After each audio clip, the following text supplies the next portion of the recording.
Good afternoon. Welcome to another Viking lecture in the series The Wind from the North. Today we meet at the Institute of Religious Studies in person, at least some of us. But of course the lecture is streamed and recorded. So I encourage you to comment, to signalize any technical issues, and of course, most of all, to ask some questions to our guest. Today's lecture is a kind of special one because it's the last one in our series for now. We hope to come back in the new academic year. And with a special lecture comes a special guest. He is a professor at the University of Bonn, an expert in Old Norse mythology, religion, and literature, but also in Arthurian legends, in medieval cosmology and demonology. And today he's going to shed some light on supernatural creatures that might be considered a little bit demonic. I have the honor to invite you to the lecture on trolls by Professor Udo Zimek. Professor, I give you the floor. Thank you. Am I visible when I stand? Yeah. Well, what I'm going to talk about today is a somewhat strange topic because we don't know all that much about beings of Old Norse mythology on the level of lower mythology. When we talk about, now it moves. When we talk about lower mythology, we mean anything, all mythological beings that are actually not gods or demigods.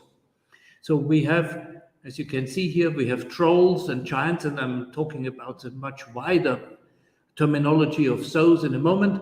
We have dwarfs, we have Alpha, which in the English tradition became elves, and in the German tradition became Alben.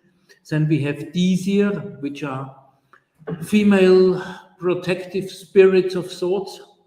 Then we have Fulgur, which may amount to something like the soul of a person or of even a family, but is not a soul. It just shows you otherworldly side of yourself. And then we have the Hamminga, which are even more enigmatic because humming actually means you shape your outer skin. And there are people who are skipta, they can change the outer appearance, but I think they also means that you can change the inner things of the same outside skin. So that is a concept which we haven't gone to grips with yet. Oops, I have to, okay. But to simply talk about trolls. And a lot of this lecture will be on the modern reception of trolls because things have developed in so many different directions in the modern times that it is far more that we have today on trolls, or today on something that is often called trolls, and they are very different things, than we have on the medieval trolls, like in this picture here from 19th century Norway.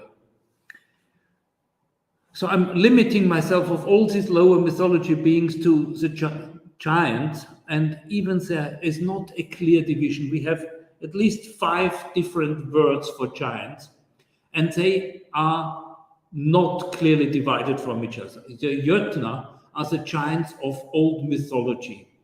The Jötun, Ymir, was a being of which the world was created in Old Norse mythology, if we believe Snorri Sturluson at least, but also some Kenninger from the Skaldic poetry show that it was a sort of microcosm, macrocosmos idea, which got, of course, conflated by 12th, 13th century authors, that the skull of Ymir, when he was killed, became the sky, and his bones became the mountains, and his arteries became the rivers of the world, and so on. So that is a sort of huge giant type, which is mythological only, and you can't get to grips with it as a human person. So that is far off in the past. Then you get giants which are called Risi, and I'm pretty sure that Risi is actually a loan word from German Riese, which means a giant as we find him in Grimm's fairy tales, a big, stupid being, which can be by a slightly competent hero, can be overcome, can be defeated. And these are sort of, as I said, fairy tale giants. Then we get the Thursa, about whom we know very little, because the word is only mentioned a few times, but it is also the, in fact, I have, yes, it is a Jötun. That is a giant Ymir who is drinking from a cow. Yeah, and here we have the Thursa. As a stanza from Skirnismaul, an Eddic poem, which says, Thurs rist oxreus stafi, I carve you a Thurs. What is a Thurs? It's a rune, like I've depicted here on the screen, but a TH rune. But what is it as a mythological being? And I'm not going to translate the rest because it's really quite rude against women, and also quite powerful magic, actually, so not to be quoted, I think. But so it's a large, magical, dangerous being, and it is a giant, but what sort? It's hard to say. It's for left-handers, the mouse here. And then we come to the trolls. Trolls are giants of the human experience. So a hero, normally a hero, but anybody else, can meet a troll sitting in a cave. He can fight him. He can even defeat him. He can have words with him. He can join battle with him. He can join forces with him as well. And when it comes to troll woman, then they can also have all sorts of encounters with trolls. So these are evil, harmful, and they are living in isolation in caves, but occasionally they have pretty and sometimes even very helpful daughters with whom heroes can have romantic or explicitly sexual encounters from which children spring. And these children between human heroes and troll women explain perhaps something in the genealogy of Icelandic people, because we have people called halftroll, half troll, and these half trolls later become the ancestors of quite noble Icelandic families. So why would you go and call your great-great-great-father a half troll? I think for the same reasons that in German medieval literature you have Melusine, or a fairy godmother, or even fairy grandmother, or something like that, because you have a connection to the other world and even extra knowledge through that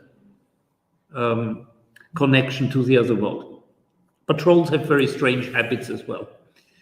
In the Fornaldarsögur, because in the Eddas, the trolls are hardly mentioned at all. But in the Fornaldarsögur texts, long texts, and I could show, actually, we have just translated 3 volumes of that into German. If you read German, they feature repeatedly and frequently. So you get deathly trolls. Trolls can try to abduct a hero, or even more likely a princess. You can have playful trolls. I'm coming back to troll games, which is a subgenre of my topic, trolls at play. Then you can have troll women as foster mothers of heroes. So they teach the hero something, knowledge, magical knowledge. Then you have nice troll girls, which are somewhat unmotivated at times. And then another topic is we have lots and lots of names of trolls and troll women. In the Edda, there's a whole list, which are called Thuler, of lists of troll women. Why would we have all these troll women there? Because you needed them in poetic descriptions for dangerous things. And you could say the wind of a troll woman is a battle or a storm or something. And you needed the name of these troll women to account for every possibility of the necessities of the skaldic stanza, of alliteration, of rhyme, and so on. But it also tells us something about how one imagines these trolls and troll women, namely as ugly, loud, and so on. Here. The oldest thing we know about trolls, and these may go back well to the heathen days, which in Iceland is pre-1000, proverbial saying which mean have a thick troll. May the trolls have you, which is a death wish. Go to hell. Or Hallgerd in the famous Njál's saga, or Brennu Njál's saga, says to her husband Gunnar, may that he's bringing home friends for a drinking party, and she's not amused by that. And so she said, may the trolls fetch your friends. And that is equivalent when you come home with 6 pals, all drunk, and the wife says, go to hell with them. And it's more or less the same thing. But there's also a phrase called to be escaped or trollerhendum, which is more or less to ours, I just escaped hell or something like that. So it's something really quite bad, and it's quite as bad as the devil in hell for us too. On the other hand, we get saying about saga heroes, Egil in Egil Saga's Katlagrimsona, who is described when he comes into a hall and is waiting outside, and the man says, Mavre er kommen mikkel sem troll. A man has come as big as a troll, because Egil is a famous Viking and fighter and so on. And so the best proof is that originally a subgroup of the giants that they are extra big, but not all that big. So a human hero can fight a troll and can even win. And then there's the demonic side to trolls. In the Gullerthingslog and Borgerthingslog, 2 Norwegian law codes of the Middle Ages, there is a code to say you're not allowed to vekja troll up, to wake up trolls. In fact, it says what you could wake up trolls for, namely for divination. We have a specialist for divination here, Professor Slubetsky, and he knows when you go and wake up trolls, you could ask them things. And that is, of course, very Christianized concept of trolls, because you can do that with the dead in Christianity. If you sit outside at midnight at the crossroads on a bloody cowhide and call up the dead or the demons, or both, then you can ask them for future knowledge, which is something a good Christian should not do at all, of course, because divination is an unchristian thing.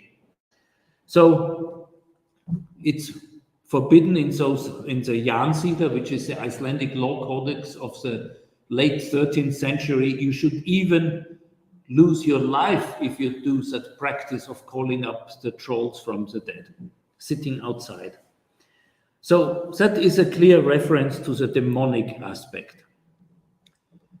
We have no pictures, not a single picture of trolls in the Middle Ages.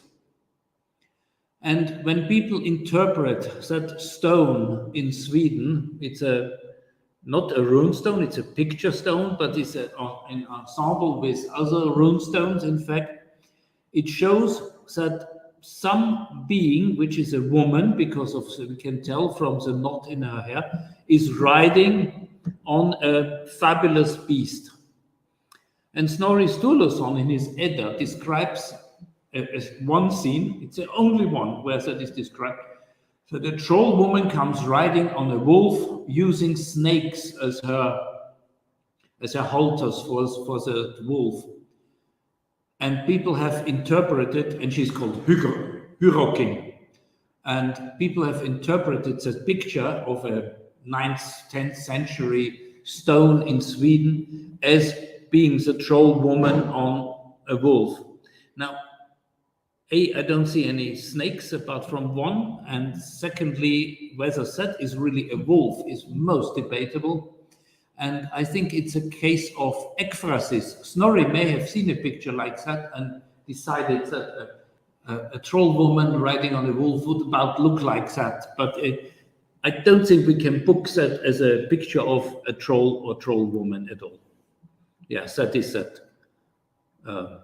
Wolves as well. Okay. Troll women are really, really ugly when they are described.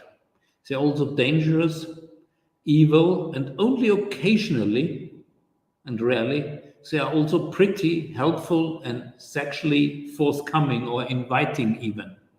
We have a lovely story in Örvar Oddsaga, is one of these Fornaldarsögur, where a giant girl or troll woman who is a teenager, it is said, she finds our really strong and big hero captured by her father, the giant. And because he's so small, and only, it is said, the hero reaches only up to her middle thigh. So she treats him as a doll and takes him to her bed. And she's a bit surprised later in winter when she finds herself pregnant, which shows what a real hero can do even to a giant girl. So that is two aspects of Troll Woman. But for the looks of that, that is actually the only thing we have about the looks of trolls, about troll women. About male trolls, they're only said to be big and ugly. But about when I read that out to you, in Grimm, Lodinkinna, Lodinkinna is because his hero is born with a hairy patch on his cheek, and therefore he's a bit strange. And it says later in his saga, he was actually very well gifted in defeating trolls. But here he's not defeating a troll. He is using a troll because he is lying there half dead when he has been mortally wounded. He saw a woman approach, if you could call her that. She was no taller than a 7-year-old girl, but so fat he couldn't have put his arms around her. She had a long face and looked grim, had a crooked nose and hunched shoulders, with a dark face and ugly cheek, with a repulsive face and a bald head. She had black hair and skin, and she wore a shrimpled leather kirtle that did not even reach to her bum in the back. She seemed to him rather unkissable, and there's a special Old Norse word for unkissable, ókyssiligur, as a long drop of snot hung down her cheek. So that gives you a good impression, and therefore that picture I showed you beforehand here from the television series, English television series Merlin, is not a bad actually representation of a troll woman. So these women are not pretty, but they are magically gifted, and he must kiss her. And after that kiss, that dangerous kiss, which comes into Arthurian tales as a kiss of a dragon. When you kiss a dragon, she may turn into a princess, or otherwise you get eaten, but that is a different thing. This troll woman changes back into his fiancée, the Princess Lobtena, who has been abducted by trolls years and years ago, and he's healed from his wounds, and therefore it's a happy end to that story. But he first has to kiss that, and this ókyssiligur woman. When we look, this is now my philological part of the lecture, if you like, what sources do we have for trolls? There's a brief mention in Beowulf in the Old English, 8th century text, if it is 8th century. Then Snorri Sturluson in his Prose Edda, who hardly mentions trolls at all, but troll women. Then we have Barda Saga, Snæfellshouse, which is a very interesting text because it's normally classified as an Icelandic saga, a text about an Icelandic farmer. Only this Icelandic farmer is actually at least 3/4 troll and a bit giant, and still is an Icelandic farmer, but he behaves more or less like a good spirit living under a glacier and so on. Then we have several others, Egil Saga Einhänder, Ketil Saga Hengs, and some mentioned Grimm Saga Lothinkinder, which mention trolls. And then we have this Thule, this long list of names. And in Wilhelm Saga Thjóðs, which is quite a late text of the 14th century, it is actually not normally included in the Fornaldarsögu, but we have included it in a volume 4 of the trilogy. There's an Allra Flakta Thula. It's said to be a list of all troll women, giving the names, and the hero has to learn them by heart. And it says there are 97 names he must learn, and in fact the text lists only about 55 or something like that. So text lie, that this is a fact. So here we have, for example, the Thule names of troll women: Atla Brüja, Eisufalla, Falla, Grüla, Grida Oknissa, Grüla, Brüja, Glamra, Greitla, Grimma, Bakrauf. All of these names are referring to either dirty, loud, or insulting. But you can see from the alliteration, Grida Oknissa, Glumra, or Geitla, that they are arranged alphabetically, or partly alphabetically, to provide poetic material. But for us, they're interesting because they give an impression of what these women were imagined to be like. Bakrauf, for example, is something very a ripped back or something behind or something like that. Hängekepta means her chin is hanging down with an open mouth and stuff like that. Now we come to troll games. Even if trolls are not described in details, their behavior is in several sagas, like Barda Saga I've mentioned before, is described in details. So they are throwing bones at each other. They eat human flesh, they eat horse flesh, both of them because good Christians don't do that sort of thing.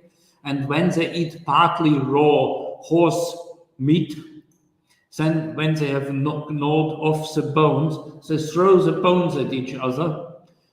And because they're trolls and quite strong, they hurt each other. So we get stories of a bone being hurled across the table, hitting somebody, so that his cheekbone breaks, and somebody else is hit in the eye and his eye is hanging out. So indelicate stories, I would say, about bone throwing. Trolls, because they are so strong and fearless, they can also play ball games, but they play ball games with glowing seal's head. Seal's head are very fat, so when you put them in the fire, they start spouting sparks and all that, and then you throw them at somebody else, and who doesn't dare to catch it is a sissy, So we have a good impression of what's happening. Then there's something called Hornskindleikra or Rauskindleikra, which is obviously played like either piggy in the middle. So you throw a tied up fur to each other, but it's played across the fire in the middle of the room. So whoever falls in the fire has lost. Or gets a bit burned. And the other one, the Rauskindleikra, is like pulling 4 ends of a cowhide. So each person pulling at one corner, and when 3 of them pull the 4th one also into the fire, he's out.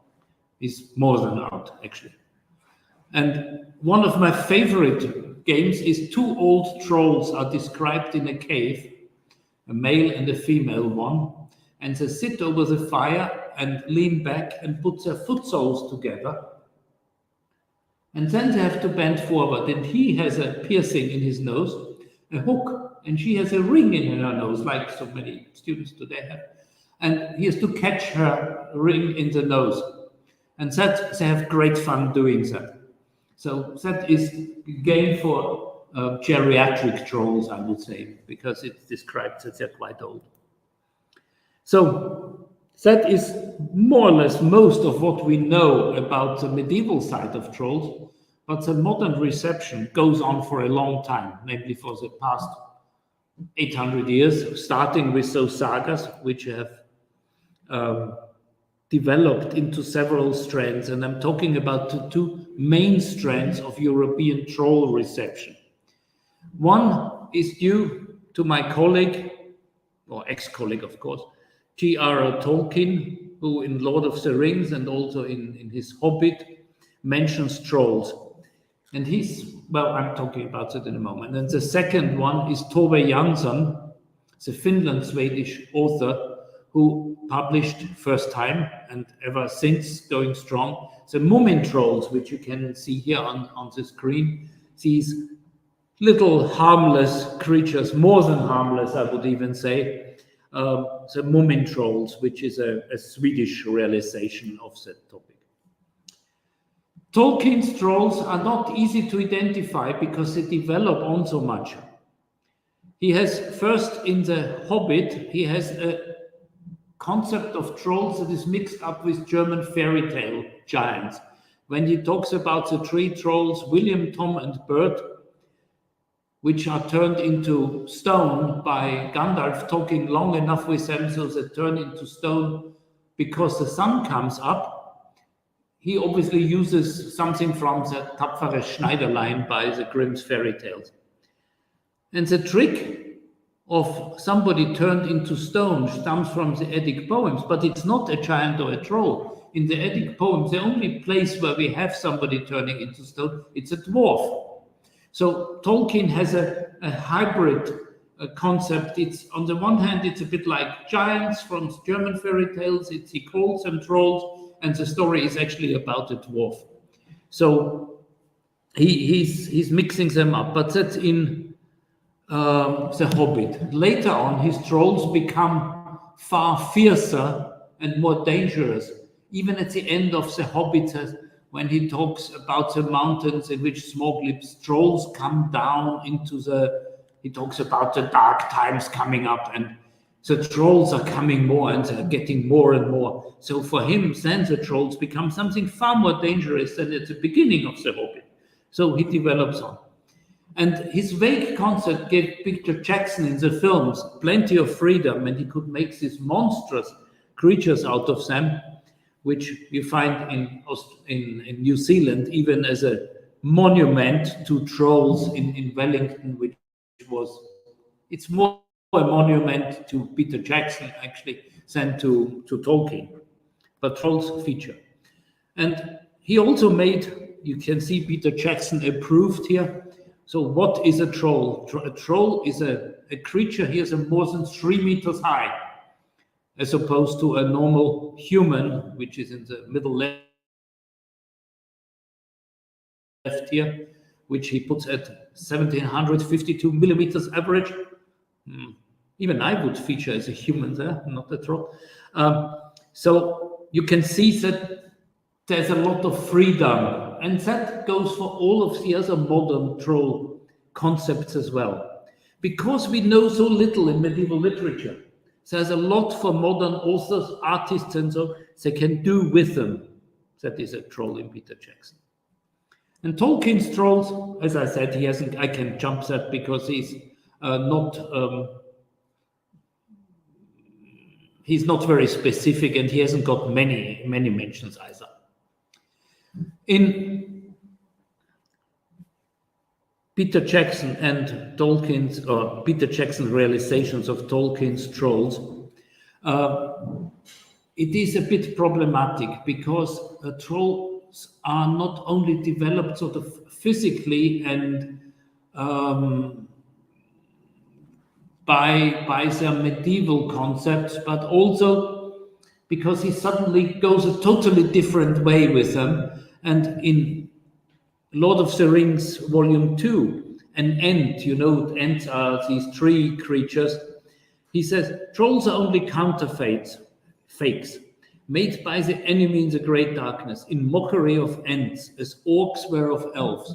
And here suddenly we get Troll's Christian concept of demons, because like demons are fallen angels in Christian mythology, I nearly said, in Christian thinking, here suddenly the trolls are fallen ents, or converted ents, but that is totally unmedieval, so there's nothing about ents in any medieval text. And here they become like demons, are servants of the devil. Tolkien calls them laborers of the dark forces. So in the end, in Tolkien, trolls are demons, we could say. From Tolkien, I've talked about one strand of these trolls, and from Tolkien, these trolls come into most of fantasy literature. There are whole in German fantasy books, all 800 pages, each volume of a trilogy. Trolls feature, and Terry Pratchett has them. Rowling in Harry Potter has them. Then there are troll sagas and so on. And one thing they have in common, and that's very strange because it comes all from the Hobbit in Tolkien, that they have something to do with stone. Because in the Hobbit, these trolls turn into stone, everybody else in fantasy literature thinks trolls are actually beings made from some sort of stone. Terry Pratchett actually develops that beautifully because he gives them all names of minerals. So these trolls have perfectly good personal names, but they're all made, one is called Chrysoprast and so on. So he uses mineral or even jewel names for the trolls. So whatever you get in fantasy literature actually is trolls that come from Tolkien. And in role plays, I call them juvenile role plays because I'm somewhat critical of some of these role plays. You get a same sort of picture, big trolls, strong trolls, but more negative than in fantasy literature, or even more negative. And that is actually correct, because the trolls in the sagas are negative beings.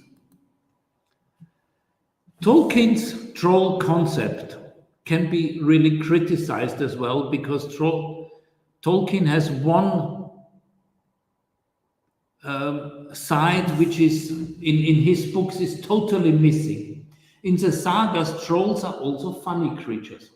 There's always a humorous or at least entertaining side. I've talked about these troll games, which are entertaining. The troll stories with the troll girls are also quite entertaining stories. But in Tolkien, there's no sense of humor. I mean, humor is not his strong side anyway. But when it comes to trolls, it's really missing. And you could have made a lot out of the bad behaviors, the loud behaviors, the permanent fighting. I mean, in Barda Saga, we have great scenes about where during a wedding they get all so drunk that they fall over each other, and the hero just has to go through the cave and hack all the heads off because they're so dead drunk that he can defeat all the trolls, yeah?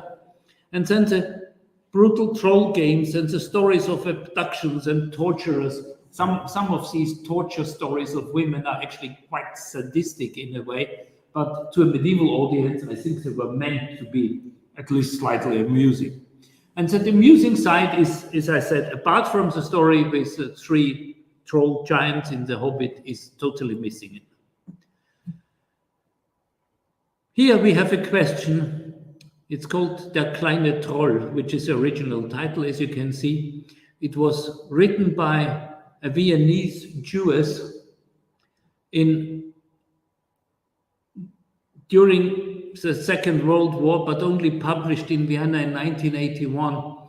And I have not found out whether she's more influenced by Tolkien or she's more influenced by the woman trolls.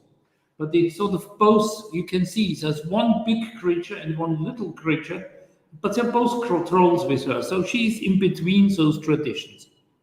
And that's what I imagine trolls to do when they are sitting and drinking.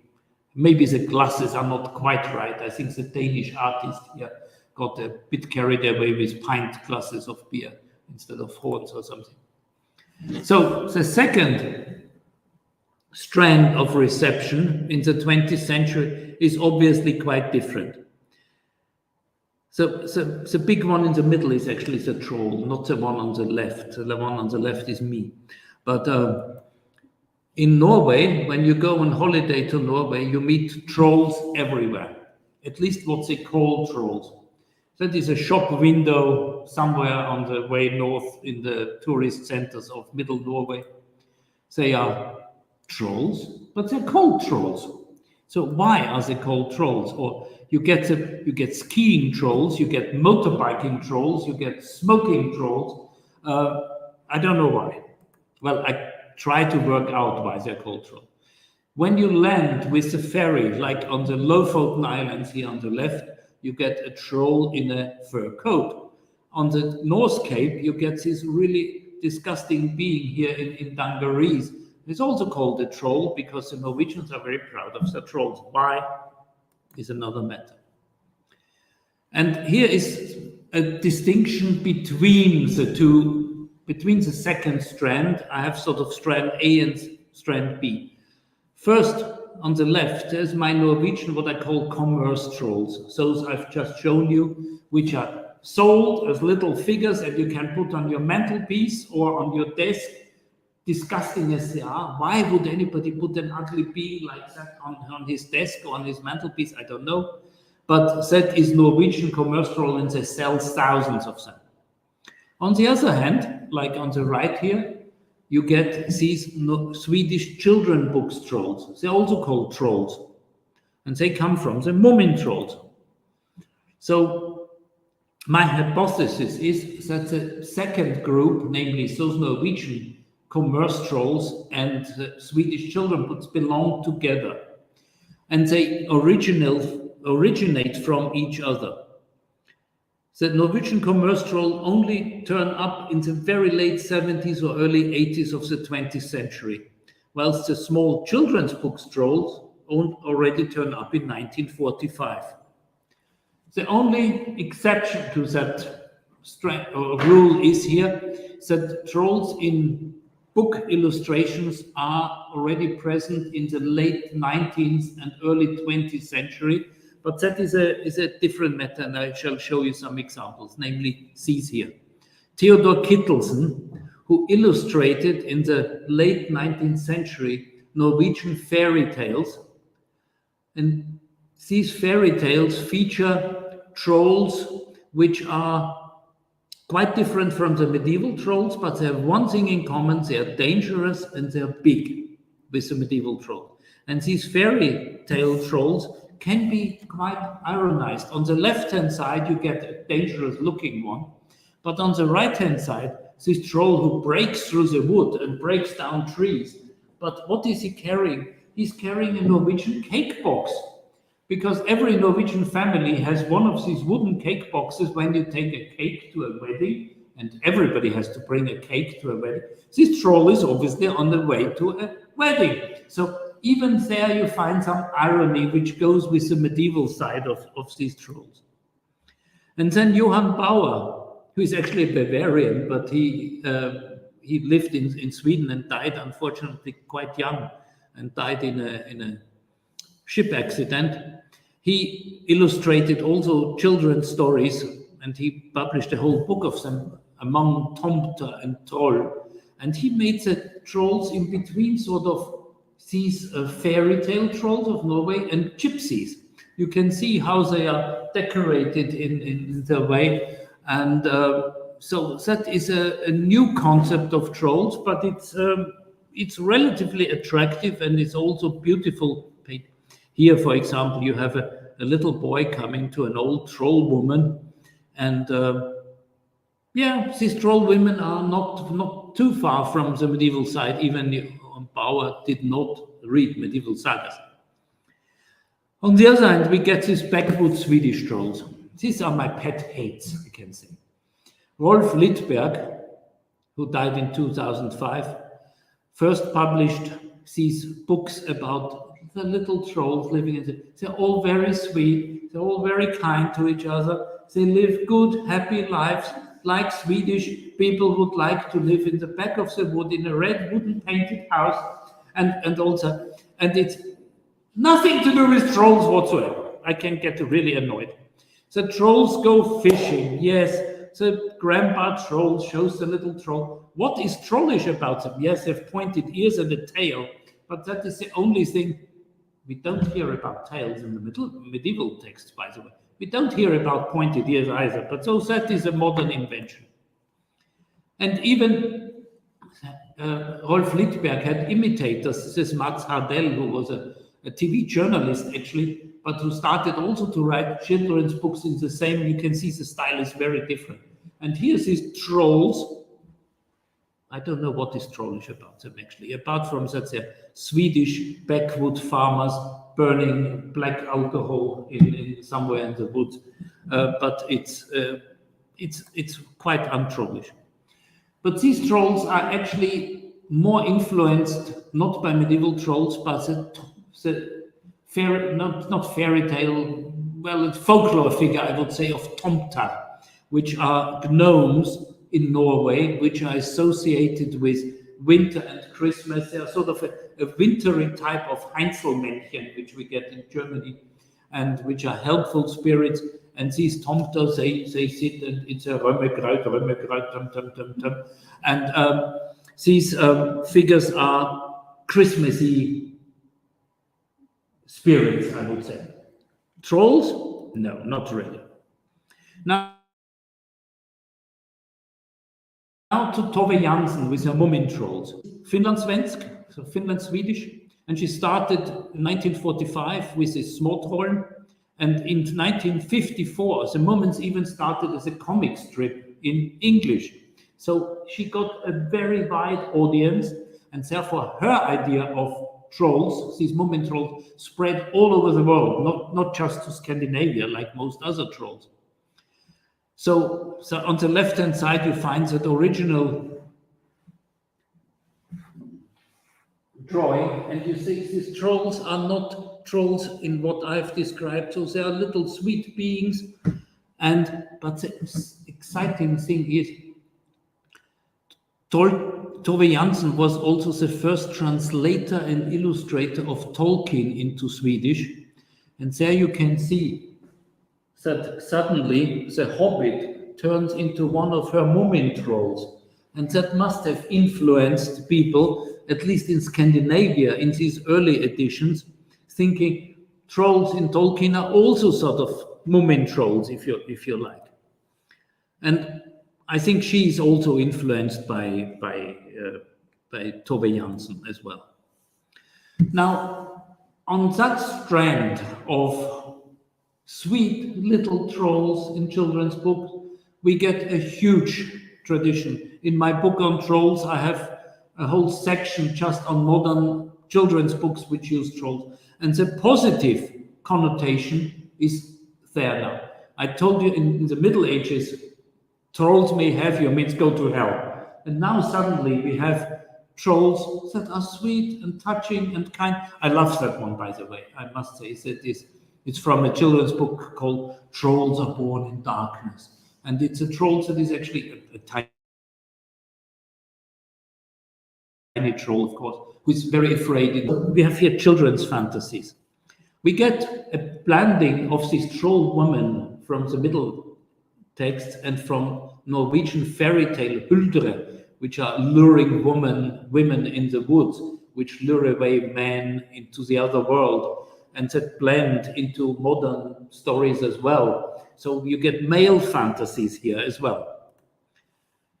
You get what I call political fantasies, because Norway has two Antarctic stations, Thor and Troll. And Troll is, I think, the last place I would like to be in the Antarctic, because troll is such a negative connotation. To escape from the trolls means escaping from hell. So this Antarctic station would, by proper interpretation, be actually something like hell. Also that gas field near Stavanger is also called the Troll gas field. It's the biggest offshore platform, 472 meters high. For me, that would be a very bad omen to call that troll. So I wouldn't like to work on that one. Think of the phrase, half a thick troll, the trolls may take you. Real trolls, and I'm nearing the end now more, you can meet in Iceland. I photographed that myself here, with me next to it actually.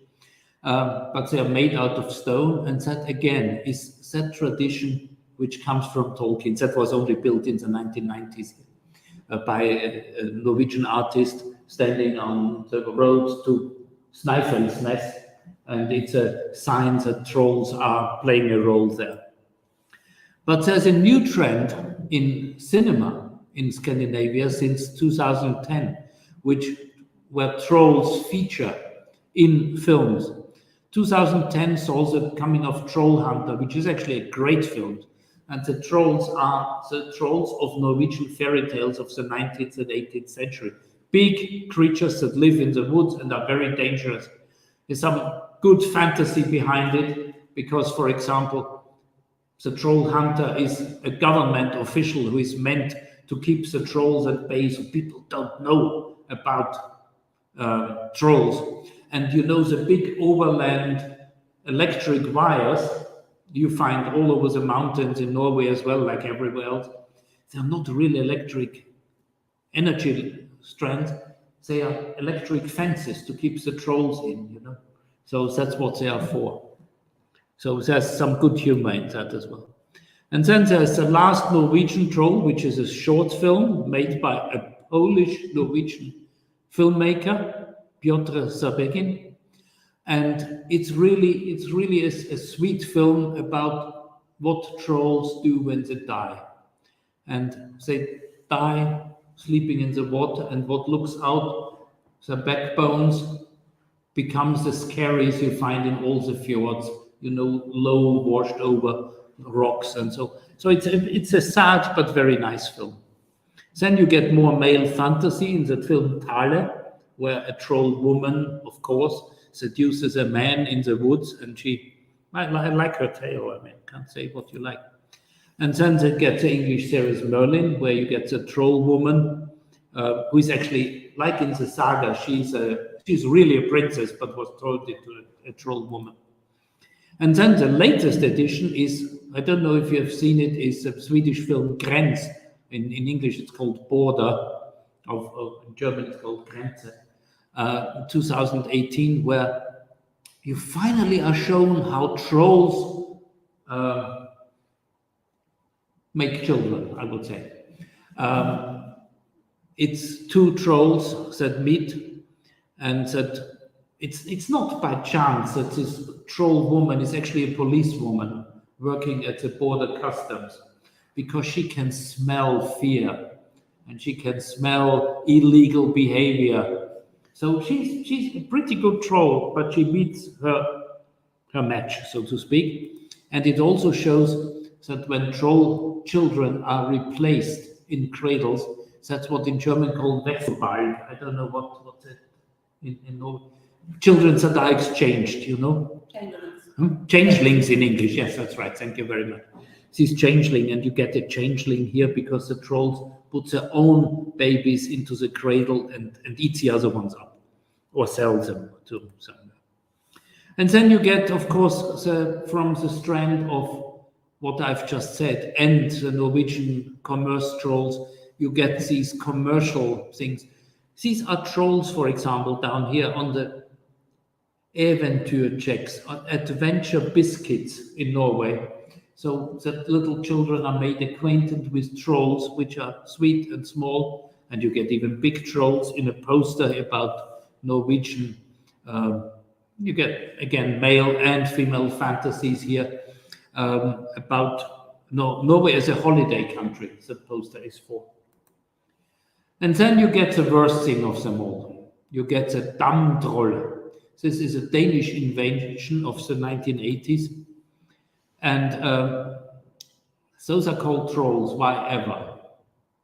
And that is obviously due to the fact that these Moomin trolls exist as little sweet things. And the guy is a Danish guy who became rich by producing little plastic figure with neon hair in his garage in Jutland somewhere in the 80s. And today, I took that photo in a cafe in Vienna where I had collected some 2,000 of them.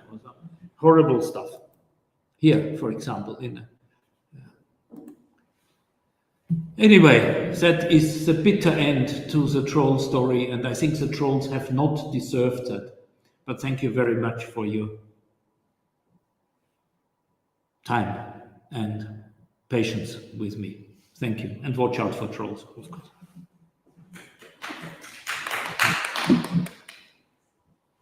Mamy pytania od publiczności. Do we have any questions? Do we have? What's the time? Did I keep? Yes, it was good. I have a question. Yeah, go ahead. In Scandinavian folklore, In what folklore? In folklore, in Scandinavian. In folklore, Scandinavian, yeah. In fairy tales, trolls are sometimes described with the features that are characteristic for elves or dwarves, and I wonder why different kinds of supernatural beings are so mixed up. That is, yes, that is a speciality of Scandinavian modern folklore. And it goes back to the fact that even in the late Middle Ages, in the different Scandinavian countries, the troll concept developed into different corners. In Denmark, trolls became small and live under. You have both. You have the big trolls in the wood and little trolls underground. In Norway, you only have big trolls in the wood, but you have other creatures as well. As you said, we have dwarfs, we have huldrefolk, we have these hulder, the women, and they all become sort of put into a blender and mixed up. And that is really a problem for the folklorists today, that it's very difficult to make out who invented what, because the folklore tales, even when you go back to the 16th and 17th century, they already take different traditions. So it's not surprising that today you have such a mix-up in Scandinavia with this tomte, which I only mentioned. That would be another feature, because are they demons? Are they angels? Are they elves? What are tomte really? Yeah? So Scandinavia is a mess in that respect. Thank you. I wonder, do you see any connection between the hobbits and the trolls? Yes and no. Those nice trolls, small trolls, right? Yes, but the point is that the nice small trolls didn't exist when Tolkien wrote The Hobbit in the early 1930s. So I think he was not influenced. What he had in mind from his childhood was the English middle class of the Western Midlands, Worcestershire, Birminghamshire, and so on. And I have a father-in-law who is just like a hobbit, and he comes from there. So small, quite comfy, with a pipe in the mouth. I think the English are far more an example for his hobbits than any troll or demon or anything of that sort. Okay. One more question. You showed those troll women with tails. Do you have any idea? They are probably the tails of the cows. Do you have any idea why?